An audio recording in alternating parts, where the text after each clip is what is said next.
This weekend, I raced the first of the Golden Trail National Series in Australia. The Golden Trail Series typically refers to their World Series, which is a bunch of big deal trail races held by Salomon. I mean, these are mainly for your professional athletes, they're all sponsored by different brands, and they travel all around the world to compete in all of these different World Series races. Everyone gets points depending on where they finish in a certain number of these qualifying races, and then at the final, the points are multiplied, so they're worth more, and that's where they determine who the champion is. And in addition to the big deal professional runners World Series, Salomon also has a few different national series, and last year Australia was lucky enough to get its own series where I finished 4th. So this year I'll be having another crack. The Australian series has 3 qualifying races, of which you have to finish 2, and then there's the final, which is held up in Brisbane.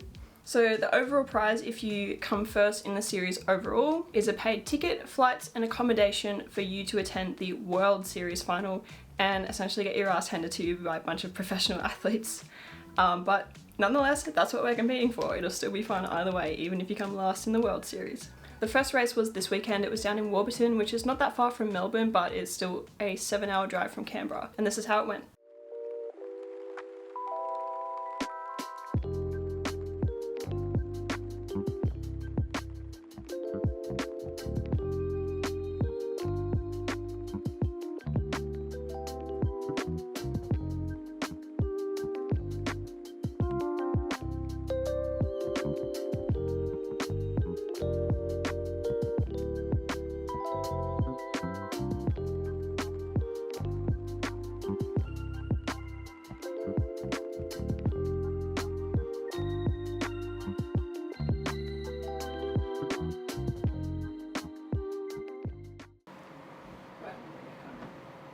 We just got here and now we're going to go for a shakeout run.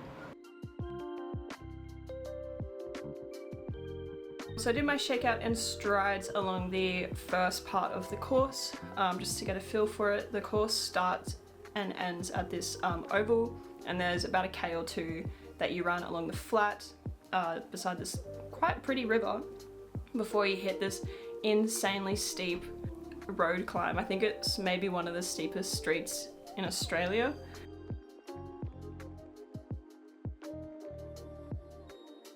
Yep, just a 5.5 easy run with some strides at the end. Had a really good carb loading dinner of some focaccia and then some pizza. Would highly recommend. Oh, it doesn't fit.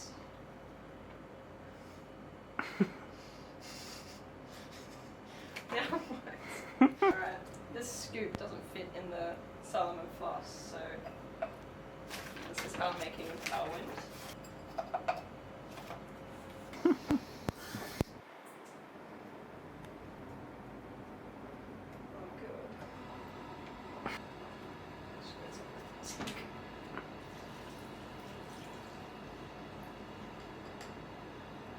god. This is everything that I'm taking tomorrow.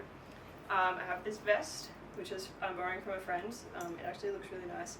It's a 5-litre Salomon with the standard flasks. I have 3 bottles that I'm going to take. 2 of them are filled with tailwind, 2 scoops each, which is 50 grams of carbs. My goal is to stay at least around 60 grams of carbs an hour, so that's 100 grams. I'm going to start running with one of them, and then at the very top I'm going to get Wes to have these 2 here, and I'll swap this one out for this other tailwind. And then if it's really hot, we've also got a spare just water, just in case. And then snakebite bandage, and we have 5 gels, which are 22 grams of carbs each. I'm probably only going to eat 3 of them, but 2 of them are just in case, like a litre is too much water or something like that. Also need to take my phone, and that's my prep. So now let's look at the actual course. So the whole thing is 20 kilometers and about 1200 meters of elevation gain, which is very big considering that's essentially all at once. Starting out, as I mentioned before, we sort of run along the river for about a K1.5, and then we take a sharp right turn and go up that really steep street, and then from there it's single trail and it's straight uphill. Like, it's definitely not easy. Everybody is power hiking no matter how fit you are. So at about 6 kilometers in, we come to this road that we need to cross, and by that point we've done almost all of the elevation gain.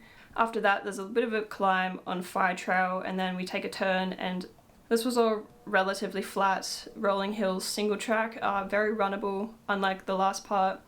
And then you hit this intersection and you do a big loop around the observation tower, which you go downhill a bit, which is nice, and then you do this really steep climb. There's another aid station here, and then it's smooth sailing all the way back along the Fire Trail, back to the road crossing, and then all the way back down that single track. And this is honestly the hardest bit of the course in my opinion, back along the river, and that's the course. Yeah, I won't spoil anything else.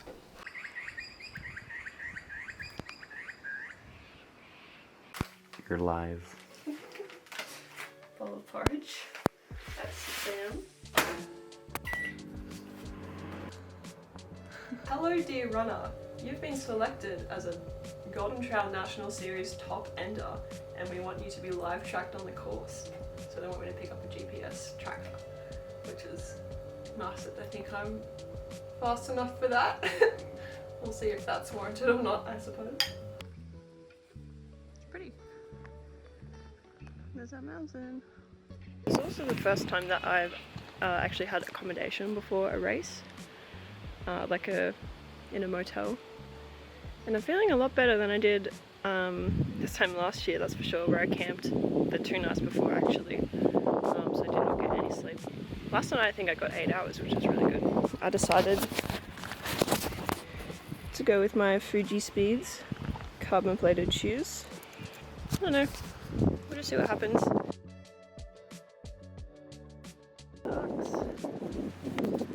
Ducks on the field. You got it right on your face. Great. Right, I'm doing 5 by 30 seconds with 1 minute in between. And that is to load my hotel attendant. If I don't do it, I will be in pain the entire run.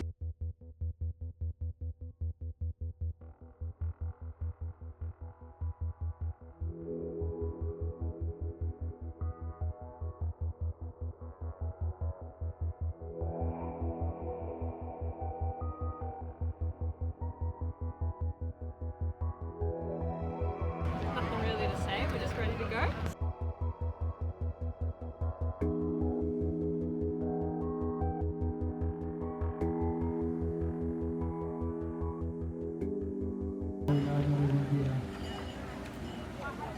We have 10 seconds.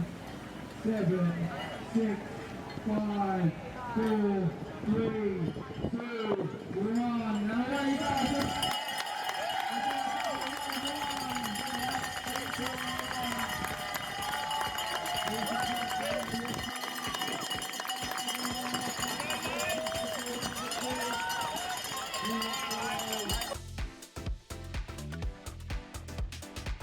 So the race started out pretty well. My plan was to stick behind first place in second. You can see me in second right here.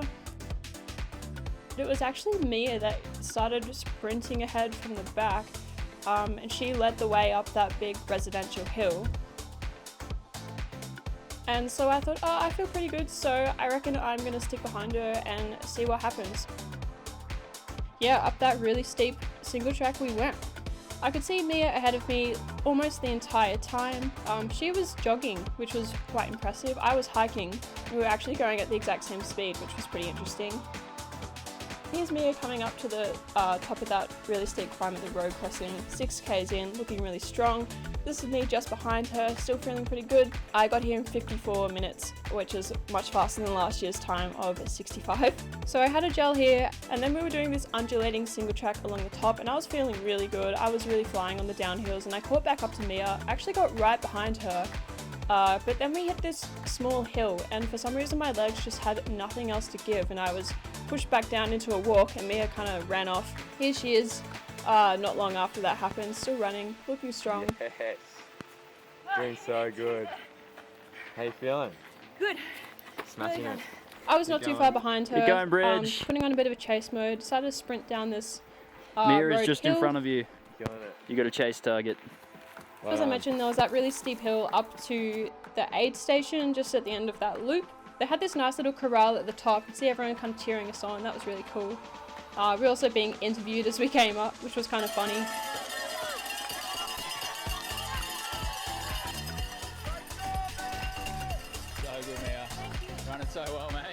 Yeah? This is so good. How's the climb been for you? Came through downhill. Yeah? Put the downhill legs on? Yeah. You fancy yourself as a descender? I think so, yeah. Alright, okay. There's only a couple of minutes on you at the moment. Because I was walking, I had a bit Time more to get to interview work. time, which is maybe not what I wanted, but No. funny nonetheless. So well. Aid station on the left and then But you know, little loop first around the ever top and that's it, mid-race I'm interview, done. which is kind of fun. Enjoy. Yep, here's me walking in up that hill. Come on, Bridge! I don't really look like I'm coming in second. So Wes was here at the top. I think he made a friends with one of Mia's friends, which was nice. So I grabbed both of the bottles there. That's just water. Had a big mouthful of that. I didn't even finish my first bottle, so I just ran with the tailwinds. And yeah, I kind of just sensed it all the way down. I felt alright, but I didn't really drink any of that tailwind I picked up, and I didn't eat any more gel. So actually in the whole race, I think I only would have had about 70 grams of carbs, plus another 20 that I had just before the race. And this is Simone coming up to that same point. I had no idea how far behind me she was. I think at this point she's a couple of minutes behind me, but when I was running, I just assumed that she was right on my tail the entire time, which gave me some good motivation to keep pushing for the rest of the race, I'd say. I felt pretty awful at the end, coming down that hill. I think it affects obviously your legs, but also your brain a little bit. The last, I'd say 1/3 of that really steep descent, I started having a few stumbles. I rolled my ankle and then I actually stacked it fully and kind of grazed my knee. It was okay, I kind of got back up, but man, coming down the last pass of those hills was hard enough. But that final 2K along the flat actually killed. Like, I was so close to just walking the whole thing because I felt awful. But I thought that someone was right behind me, so I had to keep running to maintain my second place. And I got to the end, and I was really stoked with that finish. I definitely think there's some lessons to learn there about nutrition and like actually eating enough during the race, because I do think that I probably wouldn't have been able to catch Mia, but I would have got a lot closer. She was about 2 minutes ahead of me at the top of the hill, but by the bottom, she got 7 minutes ahead of me. So that's 5 minutes on that descent, which is crazy. So yeah, that's definitely something to improve on for next time. And yeah, overall, I think it was a really cool race. When I got to the intersection, a bit before that, I was like, my legs won't go uphill anymore. I had to walk all of them. And I fell over a few times. Oh my god. Rolled an ankle. Nice. I'm not sure if she's in a talkative mood right now. She's a little bit dead. I'm still like puffing. Oh yeah, it's been 10 minutes.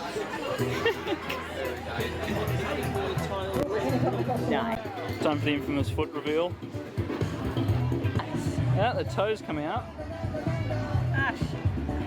Okay, it hasn't it's popped not this too time. bad.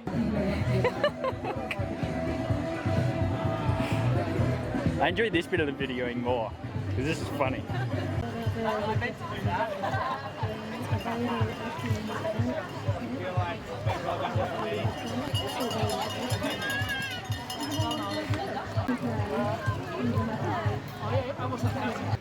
So a round of applause, everybody, for the podium of the Donna Double Gold Trail National Series.